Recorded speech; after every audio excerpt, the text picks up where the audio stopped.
Well, let's get started. Basically, we're here in the basement. We're in the bunker, as it were, to talk about security and all the bad things that AI can bring. But it's actually a really important discussion because the security concerns are there, and the only way that we're going to get all the benefits from AI is if we actually also deal with the risks, and we deal with them in a fairly well-informed and intelligent manner. We had this discussion once already, and I was really quite heartened, because what I saw in our political leaders was that they've got the full picture, and they're looking at both what should be regulated and what should be left to the market. The question, in a sense, that I want to ask, because we've already heard about the risks, is that we have a lot of different research and a lot of work going on in different silos. We have NGOs and researchers who've been talking about both fairness and human rights concerns, but also some of the basic security concerns and, even the Terminator for some while. But now we also have governments and international organizations that are looking at this question. We have self-driving cars where all of this piloting has become quite concrete and quite business-focused. We even have the UN looking at whether we should update international law to be ready for autonomous weapons. So a lot of work is ongoing. The challenge is bringing it all together, putting these different communities in the same room and coming up with practical recommendations, product design recommendations, policy recommendations, legislation, global norms that works across the board, because the technology is the same regardless of whether you're using it for a self-driving car or a weapon. And so today's a chance to exchange some of those ideas and build bridges between some of these silos, geographic silos, domain silos. I want to have a fairly open and direct discussion. So what we're going to do is we have 6 experts and 3 policy leaders. We're just going to go around the table. So I'm going to ask everyone to speak for 3 or 4 minutes to talk about what they've been working on, to ask some questions. So dear experts, squeeze the policymakers and the politicians. Tell them what's on your mind, and if you want to ask them something about how they think as politicians, do that. And vice versa, use the experts you've got here. Once we've had our tour de table, I'm going to open things up. Everyone can jump in. We've gotten about an hour. And my hope is that we come up with some concrete ideas. The conclusion we had from the last discussion was that we need to cooperate more. We need to cooperate between the domains, but also as countries. We need to come together more. And the feeling I got is that there was some real willingness to do that. The toughest question I had for the politicians was, are you willing to spend money on this? And no one would say yes, because they need to get their parliaments to say yes, but they were kind of nodding. And that left me feeling that we can get some real action coming out of these discussions. But with that, I'd like to start here on my left, and we're going to go around. So first of all, to start us off, please, is Mrs. Imogen Block, from the Center for Data Ethics and Innovation. Thank you very much. Thank you for this opportunity to speak today. I should make clear that I'm from the UK government and I'm part of the team setting up the Centre for Data Ethics and Innovation. So in November last year, we announced £9 million to set up the Centre for Data Ethics and Innovation over a 2 to 3 year period. Now, what the Centre will do is look across the data governance landscape and advise government on where we need to act. What we have at the moment is an awful lot of principles, but we really need to step in and think about how do we protect against these risks, whether they are perceived or real. We really need to take some action. This didn't come out of a vacuum, it came out of a number of different reports. And I should also say this isn't just the offering from us as government, we also have the Office for Artificial Intelligence. Some of you may have seen my colleague Ed Tether speak at the AI and Government roundtable just before, and we also have the AI Council. The AI Council will advise on how we make strategic investments in artificial intelligence, and the OAI will make sure that we encourage adoption. So the role and objectives of the Centre are to convene, connect and build evidence and advise on the action. It's quite a busy landscape, there's a lot going on, so we need to be very clear what this Centre will do. We have excellent regulators out there, but we need somebody to perform a horizon scanning function and say to us as government, these are the steps that you need to take to action. So who will it work with? It needs to work with regulators, academia, think tanks, business and consumers, so it really is reflective of the different concerns out there, the evidence base, and then also what is already being done and how that might need to be enhanced. In terms of what it will aim to do, it will support ethical and innovative use of data and AI. For us, we see that as mutually reinforcing, not mutually exclusive. So its activities and outputs. It will analyse and anticipate. This is about having a strong horizon scanning function within the centre, and then us as government being able to draw on that. It will agree and articulate best practice. Like I say, there's lots of principles, but people, industry in particular, feel that they need that guidance. And it will then move on to advise us as government on the need for action. The areas that we think that it should look at the moment, and it has been out for public consultation, that closed recently, and we are just going through the feedback that we've received. These areas are targeting, fairness, transparency, liability, data access, IP and ownership. And I'm sure we'll go on to talk about some of those in more depth. But really, and we touched on this point before in AI in government, it's about building of public trust, and that governments really have a grip on some of those issues, having clarified which are perceived and real. In terms of the format of the organisation, it's being developed in an interim model, if you will, and that's recognising the urgency of it, and government needs to act quickly. So in around 2 to 3 years, it should become a formal statutory body. In the meantime, it will report directly to our Secretary of State to make sure there is that oversight, but then there's also that transparency, so publishing at the point of publication, its recommendation, so there is that dialogue about what the centre thinks government ought to do, and the public having that trust.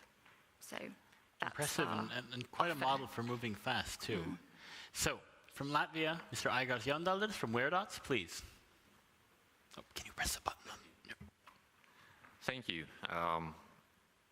My personal background is from cybersecurity, and I have a feeling that I'm not the only one in this room. But today, my company uses deep learning, this beautiful and shiny technology you saw earlier today in the keynote, to build solutions for urban mobility, transportation. And it's all about 3 S's, basically, as we position it. It's saving lives. It includes, obviously, enforcement as well. Saving time, efficiency, reducing congestions, which also brings to the 3rd S, saving planet, reducing pollution. To share some practical experiences, in Latvia, for example, AI already for a couple of years around speed enforcement cameras network.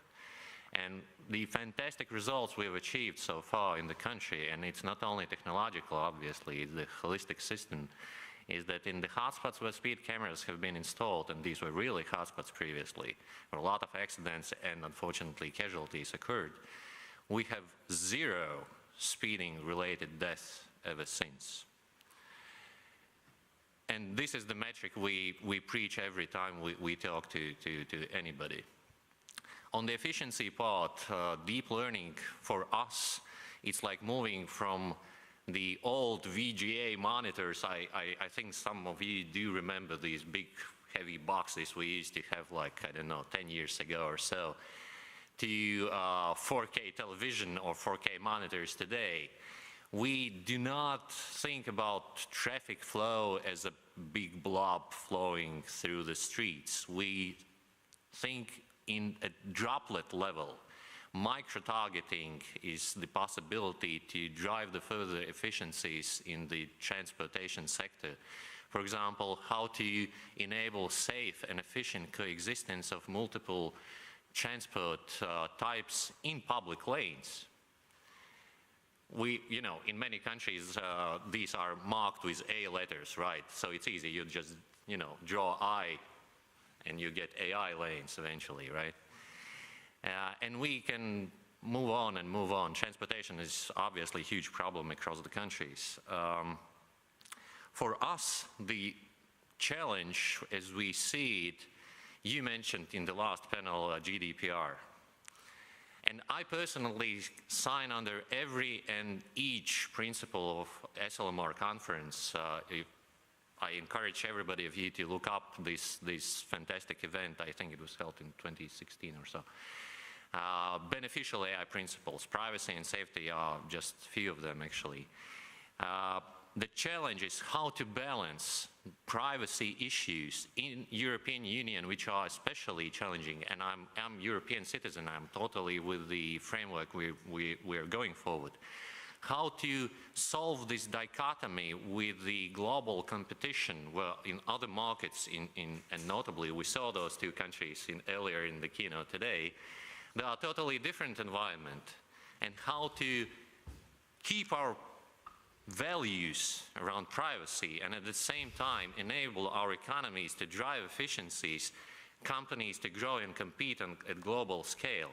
And I can share another practical example. In Latvia, many of things we've done have grown out of the sandbox, government sandbox process, where companies can come and incubate these new solutions. So my pledge to government is to drive AI adoption. Do not try to stall it, but drive, make sure that best brains work on beneficial projects, because people, young people, experts, they flock to places where interesting things happen. And we absolutely must make sure that Europe is the place for them to be.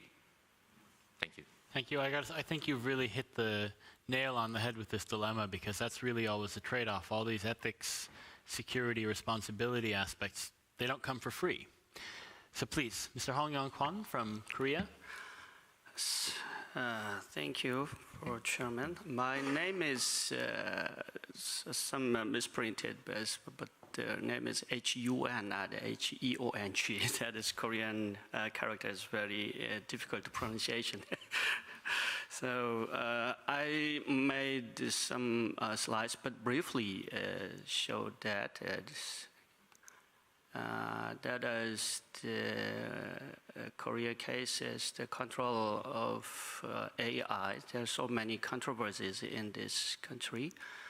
And there's some kind of examples on the business side, that is the stock exchange, despite as advisory of robot using the AI.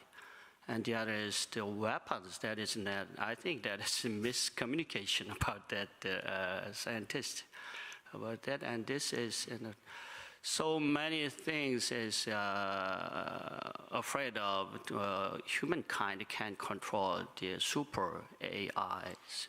That is the emerging crisis to trust to develop, and they cannot trust in the scientists or the developers, and the others, maybe the service providers.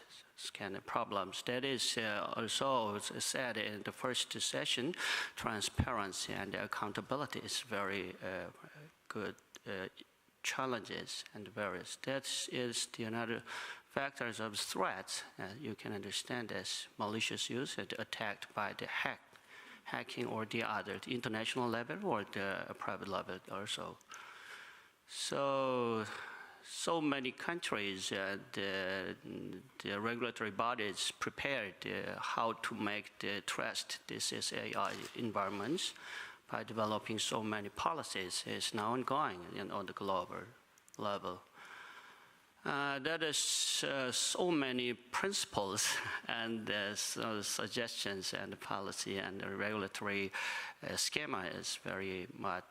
But I think that is important thing is we need to discuss is the standards and to regulation as the export or import, as that is making digital economic environment in the global situation. That will be another barrier about the transactions, about not only but the data, but also the robotics or the AI adapted services and the manufacturing products. So that'll be the another issues will be this world. And I think that is important thing is open discussion and international public sphere. There are so many parties that engage this as government, business, engineers, or the other kind of next generation. So a girl, pretty girl is in the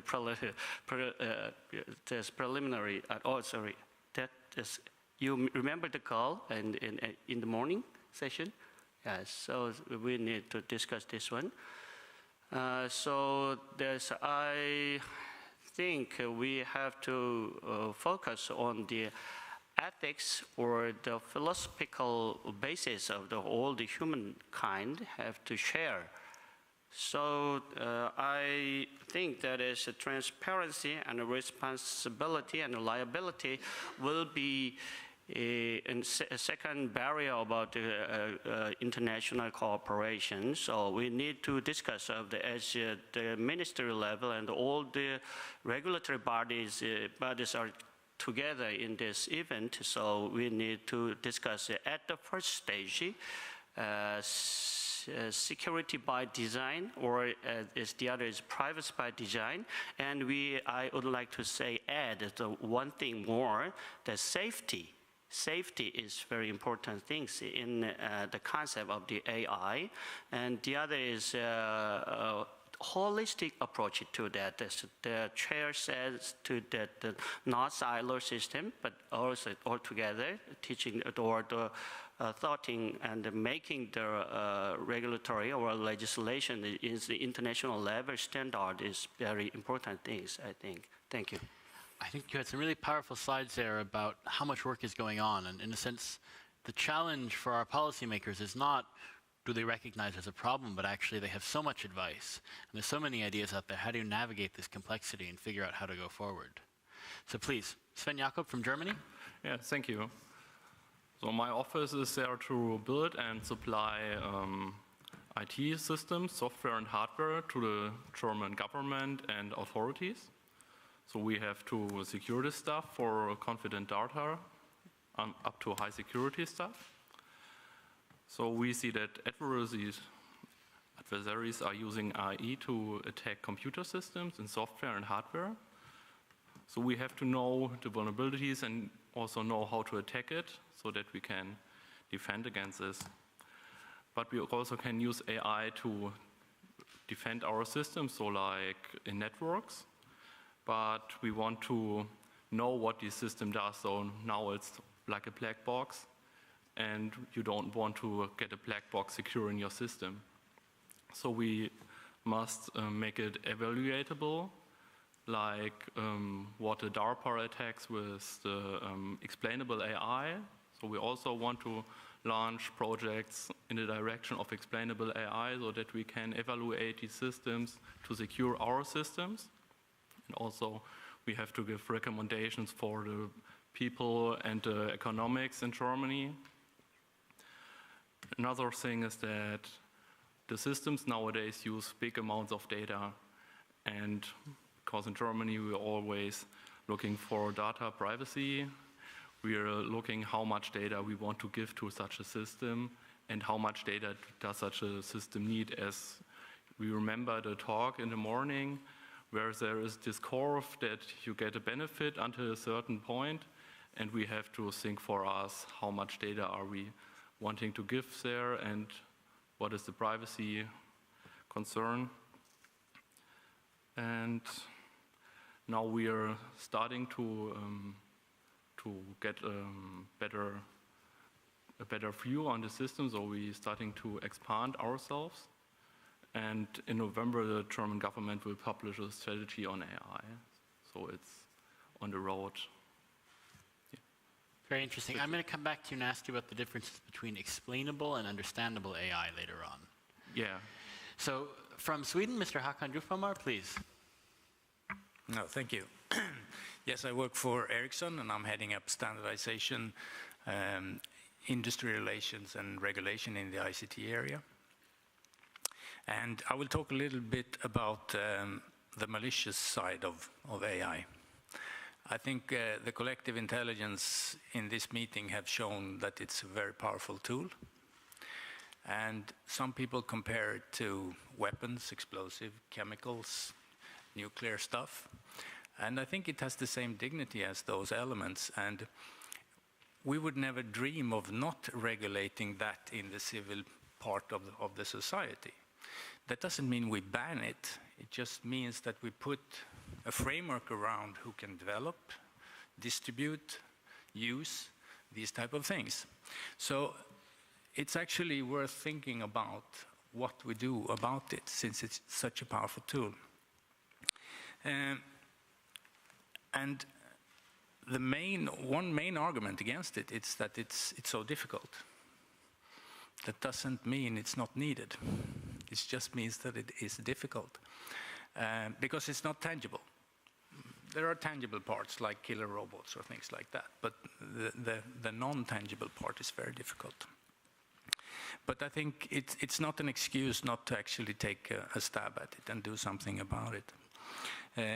We have to define what is malicious AI and start these things. And a proposal of how to go about doing this is to create, on national level or multinational level, a program which is not a study that hands out a report in 12 months and that nobody reads. It's a continuous program which is dynamic, follows all the advancements around AI, and make continuous recommendations of how to think about in this area. I would even recommend that this program uses AI to understand what AI is and what AI could do. And I think it's very important that governments start to think about establishing such an activity, actually. And there's an even darker side of this. If we go into superintelligence, which has not been talked about actually, when AI really comes to the singularity and we use AI to develop even smarter AI, and it suddenly basically explodes, and it can easily become not humans using AI against humans, but AI becomes a threat to humanity, which is a completely different thing. And you can't start regulating that because it's too complex. But if you start these programs now to take care of the first part, at least you have a competence base to even understand the complexity of the second phase. Thanks. Thank you. I will also note that Russell Cook has come, I think you get the award for coming furthest for this summit. Last time I checked on the map, South Korea is far away, so is Uruguay, but you definitely take the title. So thank you for joining us. My pleasure. Thank you for having me here. A bit about our role and my role in particular, a bit of background. So as I understand it, I am the only government chief privacy officer globally. That makes me either an endangered species or something world leading. I'm not sure. We're working that out. One of the reasons that we were established came out of a number of data breaches. And actually there were security breaches which led to privacy breaches, and then there was a bit of a review done, and government's security and privacy practices were found to be a bit wanting. And so they established this role and a commensurate security role in New Zealand government. And we describe ourselves as acting as coaches for the system. So if you think about the conversation you had around regulation before, you know, that exists on one side to sort of tell you when you've done wrong. Our role is to help government agencies to understand the needs of the public, to help understand what the laws are in the country, and to change those principles in our laws into practices that work for citizens. We work very closely with the intelligence community, in particular the cybersecurity and InfoSec people, to think about how do we lift government practice.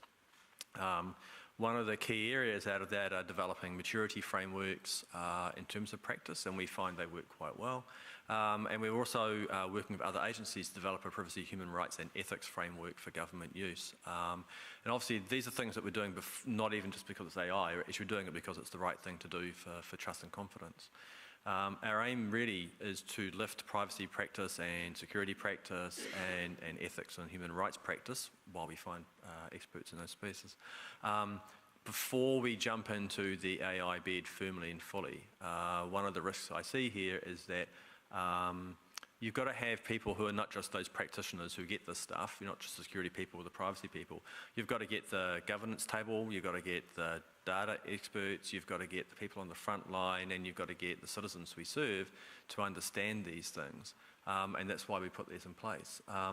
We're also doing some work at the moment to understand the use of algorithms in government. We're doing a stock take of 14 agencies, and we intend to publish that publicly, and that'll be later in this year. And that's looking at how we're using data and analytics, and potentially, I guess, moving to AI, and to expose that to the public, to try and make it discoverable, to make it understandable, to demystify it, to take that noise away before we go into more complicated things, more AI-driven things. So that's quite an important step for us. Commensurate with that is the national cybersecurity strategy is being refreshed at the moment, and that is considering AI. AI in terms of its use internally, but AI as a tool against us as well. So that's another area to consider. So thinking how privacy and security work together in that space. It's a very interesting situation right now. Yeah, that's me. Thank you. Changing continuity, fascinating. Mr. Martin Prestegard, you come from the Ministry of Finance, and that means you have an interesting dual hat, because of course in Denmark the Finance Ministry does some really impressive things on digitization, but you've also got the money. Yes. And you've got a lot of people who want your money. I think that's the whole idea of bringing the domain of digitalization and the money part of the Ministry of Finance together in one ministry. So actually we are the ministry driving the digitization of Denmark, and we have been doing that for 5 or 10 years, and we have good results, but we also face problems. First of all, a few words of security matters in Denmark. We launched a cyber and information security strategy in May month, and with the goal of kind of making some kind of progress in strengthening our awareness and preparedness against new kinds of threats. And we focus on these the most important sectors: energy, healthcare, transport, telecommunication, finance, and for us the maritime sector is quite important. It was a big strategy. We spent some kind of money, but I guess a comment on that is that we have a lot of advice. There's a lot of offices, and there's a lot of principles and how to go forward. But my basic security problem in the Ministry of Finance and among Danish, that Danish people and my employers, they don't kind of manage their passwords very well. It's very basic things that's our main security problem. That's you go to your job and you don't change your password. You put it on Facebook. If I try to find my employers' passwords, I might find some of them on LinkedIn. People, they mismanage these basic things. And sometimes with my Minister of Finance hat, people, they show up and say, we have a big new strategy. You can have a multi-million-dollar program to increase security. But why spend a lot of money doing that if my employers and most Danish people, they just, they mismanage their own security on their mobile phones. So I think we have a big challenge to move our security awareness from very close to zero to just 10-20%. And before we launch big strategies, we have done that in Denmark, and we have been discussing it a lot, because what is kind of the benefits of it if we don't control our basic things, our basic routines of everyday life. So I think we have some dilemmas, and we need to work on some basic things. I totally agree on this international work we have to have about regulation, standardization. Also in our subject during our incoming lunch with trade. So there's a big challenge there. But concerning kind of the security of the Danish government, of the Danish public sector, and also the private sector, I think we have some very quick wins to go. And that's to learn and to use everyday tools for our employers and for the Danish citizens. Because we trust each other, we trust too much, and therefore our level of security is too low. It's very basic, and we don't need multi-million-dollar programs to progress. We just need to change the way we deal every day on our jobs. Thank you. So, Mr. René Tammist is now Minister for Entrepreneurship and Innovation, but you have a background in dealing with environmental and sustainability questions. And I've heard the comparison used by some experts that in some ways the challenge we have with responsible AI is a bit like the challenge we have with the environment, although it might be that the environmental damage catches up with us before the killer robots do. But how do you look at all of this? Yes, thank you, Luukas. And firstly, let me congratulate you on your very excellent briefing note. I read it and it was very insightful. And many thanks for all the experts for their inputs. There's many things that has been said and to which I can relate to as well. My colleague here referred to this sort of the basic digital hygiene and just this reminded me of a saying that former president of Estonia, Ilves, who is very well known amongst the digital spheres, is constantly saying that digital hygiene has to be as basic as brushing your teeth. So really we have to bear this in mind and really make sure that the basic hygiene is there when we interact with the digital world. Also regarding what you, Luukas, wrote in your paper, transparency, I think is very important, that this was said also by some other experts here today. And in regard to cybersecurity, Estonia relies a lot on transparency, allowing both the general public and the relevant authorities to monitor the risks and make calculated decisions on service use. And similar transparency of data underlying the AI systems and their functioning would be useful as well. Mr. Kwon here referred to security by design, and I think it's very relevant, and especially for AI systems. For this, I think it is a good idea to build up a sandbox of or testing infrastructures. Also, what has been referred to already is data integrity. So you also, Luukas, elaborated a lot on this in your background paper, and indeed it's really important to make sure that we are really able to guarantee that sensor inputs and computing of the robotic systems are not compromised. And then, of course, where Estonia is, I think, in a relatively good position is to make sure that strong digital identities are there, and that these are able to be distinguished from real persons from unfriendly bots. So in this regard, I agree that we need to establish practice with a strong professional ethos on keeping AI open and transparent. And indeed, as you referred to environmental sphere, then yes, it is important to apply AI there as well. And in the morning session, I saw that this is something where we are advancing and can see potential good use cases. So indeed, I'm very happy about that. Thank you. Well, thank you. Any think tanker is happy when his minister has read what he's written so closely. So last but certainly not least, we have Elios Chividis, and you're the rare breed of politician and policymaker who has a background on the private sector IT side. So I imagine it must be frustrating sometimes being in government. Well, I'm excited to be here, and also for the reason you said. I think I represent the vast majority of those political level guys, because I'm a policymaker and I have no clue what we're talking about.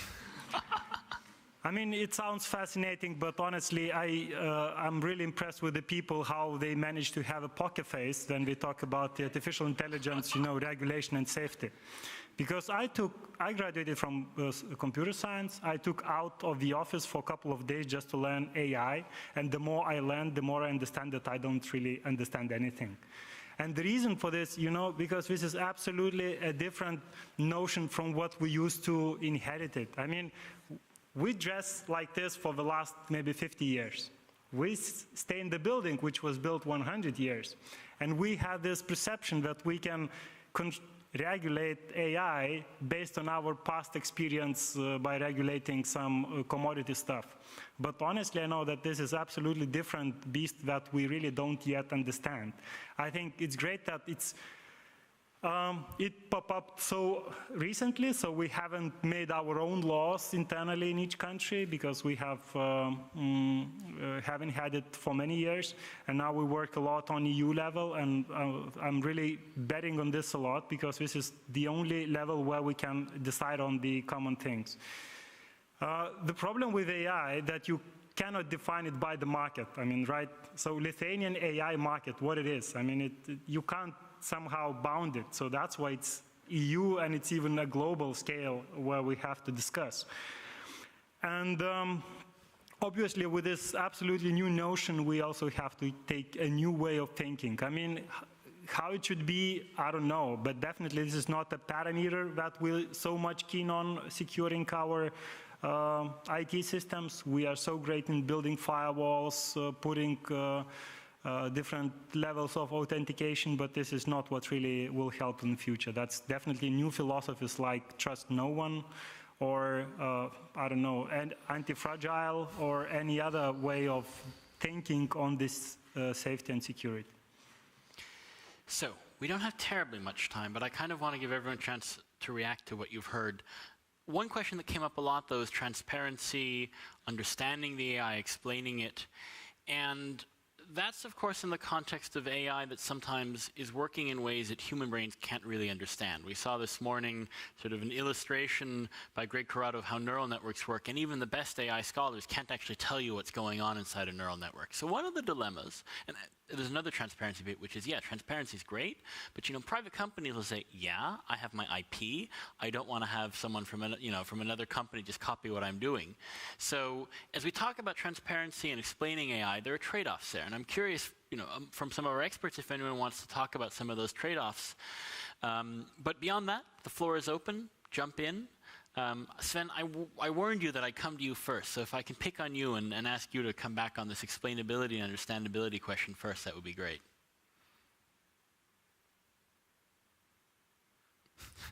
No? Did I put you on the spot there? Yeah, I have to think about some question.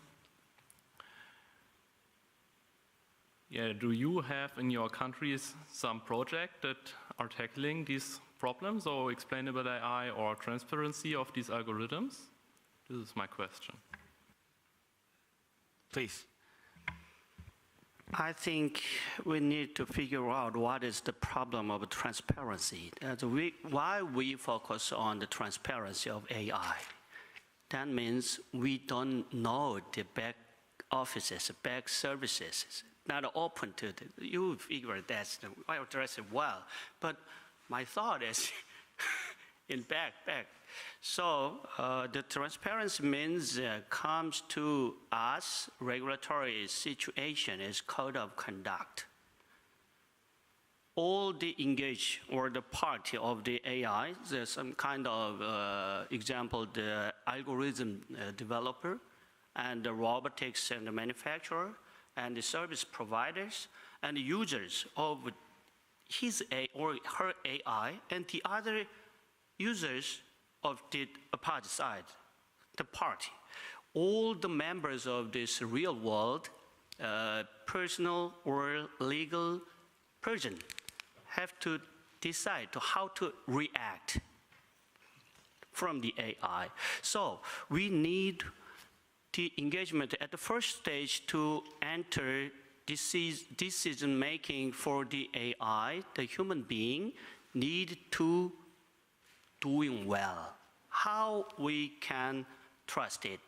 So that means that the regulate focus on what is the legislation or the other international level or the domestic level, or there's the central government level, and there's private companies policy level. So we need that is from the why. I think that is the reason why we started the ethical studies. So we need these policymakers around. So we need to discuss that what the case of best practice, or the other is the ethics of the newcomers on the AI area. Yeah, if may I mean, I really liked what you have touched because it was nothing to do with, so to speak, IT, right? This is basically what AI brings us, is a very horizontal layer on what we have to collaborate. It's not about only IT companies with IT ministries or departments, but basically engaging other fields like philosophers, like artists, like those which really, you know, develop on the humanity, and ask them what it is. So I have a please, Hakan. Yeah, I would just like to comment on your comment. I liked your speech as well, because it's sort of a three-step rocket.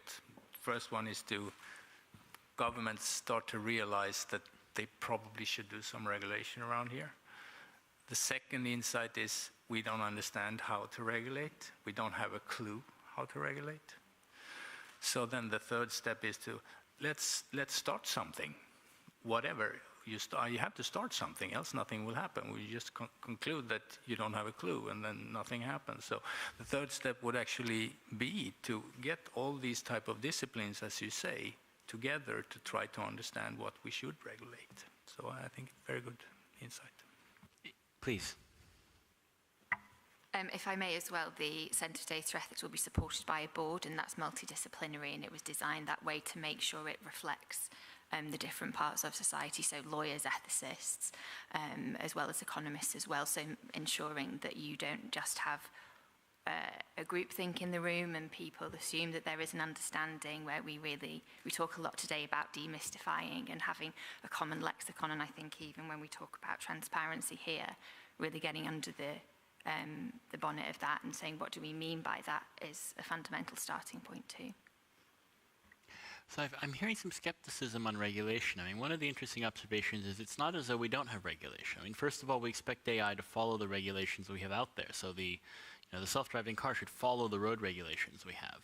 We have some laws on AI. The GDPR, the European Data Protection Regulation, it has a bunch of rules that have led people to call it the first law on AI. You have the right not to have a decision made about you, to object to automated processing, to figure out what data was used if AI was used.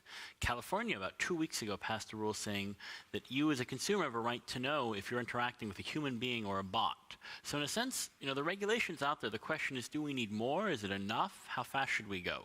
And what do we regulate, and what do we maybe leave market mechanisms in there for? We had a discussion last time about liability, where there are very different views, for instance, on whether we need to update the concepts on liability we have or we don't. So it seems that we have these very practical discussions that, already really on the table now about how we go forward. But you also brought up trust. And I hope that when you said don't trust anyone, you were talking about a technological principle and a computer science principle. Because my hope is that when it comes to the human and the institutional level, we actually have trust in the room amongst ourselves. So maybe one question I have for everyone here is, how can we make sure that as organizations we trust each other, and that we can do some of this work on the regulation and the cooperation in a collaborative way? Because certainly what I think we can agree we don't want is that we end up fragmenting our approach to this. Either certainly within the EU, where we're all a bunch of really tiny countries, but even globally. If we want to have products and services that follow these principles, we need market clout to do that. I mean, to be very frank, there are countries out there in the world that certainly don't value these principles that we've been talking about there. There's one very big country that produces a lot of equipment and a lot of services. Actually, the way I said it, that could be two countries. I'm not going to specify which I have in mind. But so how do those of us who definitely have these principles work together to make sure that we have some leverage and some influence over the world? Isn't the first step us being in the room here talking? I mean, really isn't it? I think actually what I've heard is quite a strong unification for the need to talk and share. I assume we've all got our business cards exchanged. Isn't the first thing we just hop on a phone, or what do we do? A couple of emails and here we go. I mean, I'm thinking about your conversation around the basics for security, for example. Well, the real basic framework stuff that we've put out for public service is actually a really good starting point for some of that. It's basically public domain. Go and have that. So I think that's the starting point. Mr. Tamis? Yes, we will certainly continue with these discussions, and the follow-up will be, for instance, in D7 meeting in Israel, where we take on these challenges. And you rightly referred to some of the regulations that are already in place in Europe, like GDPR, which is having a major impact all across the world. And regarding the future challenges, what was debated here, whether or not the government is able or knows how to regulate, then EU has put together a very interesting committee of 52 highly distinguished experts, scholars in the field, who are discussing the future regulation, ethical issues, and I had a very interesting conversation with Mr. Jan Tallinn, who is leading research groups in University of Cambridge and Oxford, and really looking to these challenges for decades ahead, and yeah, it is I think relevant what the EU does in this sphere, and we have to think how to cooperate more closely together globally as well. So I'm looking in particular at WearDots and at Ericsson as sort of our two private companies here. And one of the things that occurs, of course, is there's a regulatory side, but there's also the non-regulatory side. Some big companies, Microsoft and Google, have come out with their sort of public principles and AI ethics. And part of what the European Commission process that Mr. Thomas referred to is aiming to do is to get private companies to adopt some of these rules and principles. And there's a realization that the laws are good for some things, but there are also ways in which companies can do the right thing, even if the law doesn't say they have to, either because they're good on the inside or because their consumers want it. So I'm curious how you look at this discussion on ethics and rights from the perspective of what you should be doing anyways, and where the law is maybe even helpful because at least it avoids competition on things where there shouldn't be competition. Yeah, to start with, if we look at Ericsson, we do not develop sort of AI engines like OpenAI or something like that. We use AI into our product offerings to enhance the product offerings. And of course, there could be risks in that as well, but we do technology for good is one of our sort of fundamentals. So I'm not so concerned about that. But we work with 5G and IoT, and we see these things, control moving into things over time, and all the fantastic opportunities with 5G and IoT also have a lot of risks with it. And it's more that we see that and like to lift that on a higher agenda. Well, we do build our own AI models. We do not reinvent Google TensorFlow or other platforms, but we do train our own models and build products on top of them. To me, honestly, I'm not convinced if regulation per se, as we used to think about regulation before, is the answer to the challenges we're discussing, just because, if nothing else, just because regulation is very local. Things we are talking are global. To me, the only possible solution I can imagine is to overwhelm with positive projects delivering specific and tangible results to the public using these AI tools.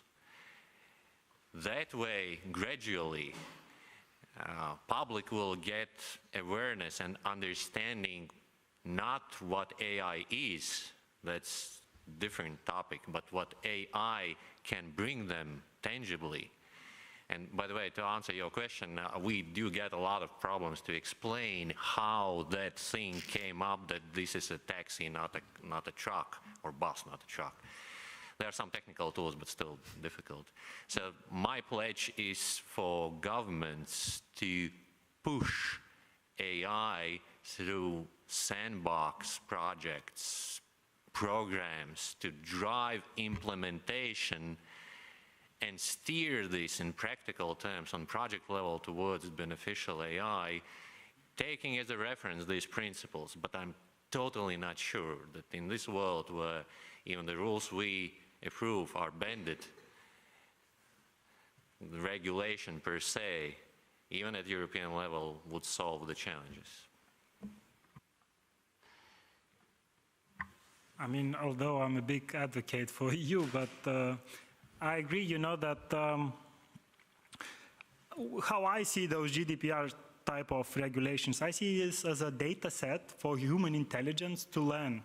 So just like deep learning does on the open data, right? So we learn ourselves what that means to be, so to speak, private and secure on internet.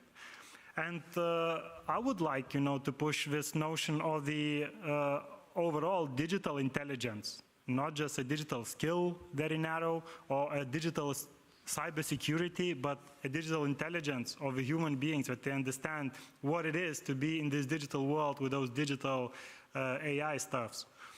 And I agree with you that this, I mean, there is always someone, a bad person or organizations that will use that against us, but the more we put the positive stuff, the more we learn it, the more we become digitally intelligent, then we have a better resistance. I mean, in Lithuania, I mean, you know a country called Russia, right? I mean, I like Russians a lot, but apparently we had a very bad past history. And they did a survey last year on who is the biggest enemy. So their biggest enemy, number 1 is US, number 2 is Ukraine, number 3 Lithuania. So we are on one hand scared, but on the other we're proud. That means, you know, that we as a small country, we really can make a treat. And most probably this comes also on our side, that we take it really serious what comes to the cyber stuff and the safety of our citizens. And I think with those external pushes also help us to grow the competence and the understanding. So in light of this competition with China and US, I think in Europe we also have just to make a faster pace, because it doesn't work the standard way what we did before.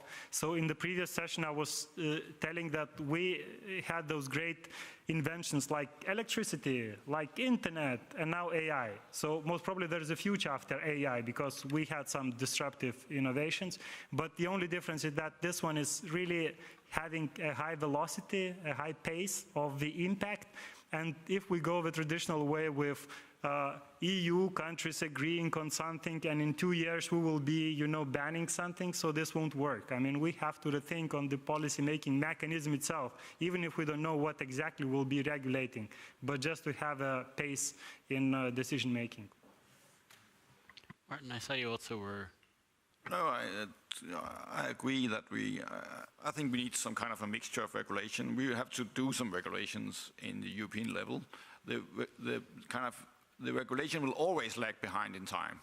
You know, we will always be 5 years or 10 years behind the development for sure. So I think we need to mix it with some kind of private responsibility, some kind of consumers forcing the big companies to behave. So we need some kind of mixture between these things, and I'm just aware of and concentrating that we don't need too much lag between the most advanced private companies, the regulation, and then our everyday people's behavior. And I always, you know, is worried about our regulations being in another place than actually people are. And I think our possibility of making law enforcement here is very bad, for sure. So it's a very big challenge for us to as a policymaker to find some good ways of going forward. I think in Denmark we have this odd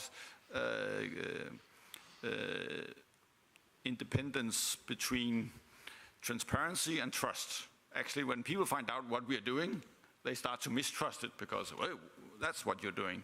And actually the GDPR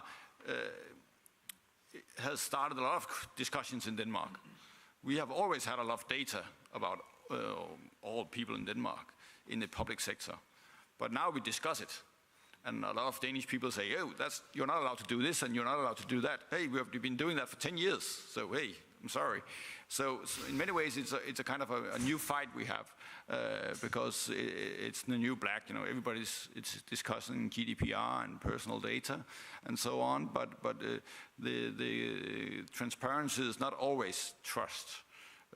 For us, actually, it's sometimes vice versa. So it's a challenge. So I see Kwan Hunyang, and then I'm going to try and pull things to an end because I want to get you all to lunch on time. Please. I think we can, another step comparing with the GDPR case, data protection. So the adequacy policy is now newly coming the regulatory standards on data protection in the world. But this AI is that the first stage we can make the norm international level, and the ethics of code of conduct, we can figure out all the peoples, all the market, all the localized local governments, the domestic level, get the same standard to regulate their legislation. So it's the new steps that is the cost down for the private companies, and the others, the government level, that is the many efficiency to make the law. That's the no chaos in AI situation. So that is advanced, not only for the advanced countries, but also the developing countries also. So we need to discuss about this global standard for AI regulation. Absolutely. So I'm not going to try and summarize everything that's been raised here. We don't agree on everything, and I think there is some interesting disagreement on the exact role of regulation. But what I take away from this is that everyone here, our political leaders, our experts in government and in the private sector, have a fairly similar understanding of the challenges and I think a similar statement of the goals. In particular, I'd say to our ministers who are going to lunch now, you're about to talk about data flows and trade. And that, of course, is crucial to AI, as you just explained, because, I mean, at the end of the day, any kind of approach to AI is, in a sense, also an approach to data.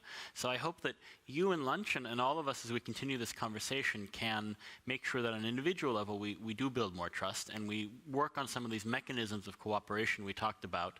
There are a lot of steps. There's a lot of attention on AI. And it leaves me optimistic. There's a lot of comparison to cybersecurity. I've been involved in cybersecurity regulation for about 10 years, and I think this is a healthier discussion we're having right now. It took us far too long to realize the threats from cybersecurity, and it's still not working very well. I mean, we have a €1 trillion cybercrime industry. Most of global organized crime is basically making their money off of cybercrime now. I think that with the amount of awareness we have and the discussions we're having now, we can avoid those types of outcomes on AI. So I'm optimistic, but there's also a lot of work. And so thank you for your time. I hope that we continue this and we all deserve a round of applause. So please.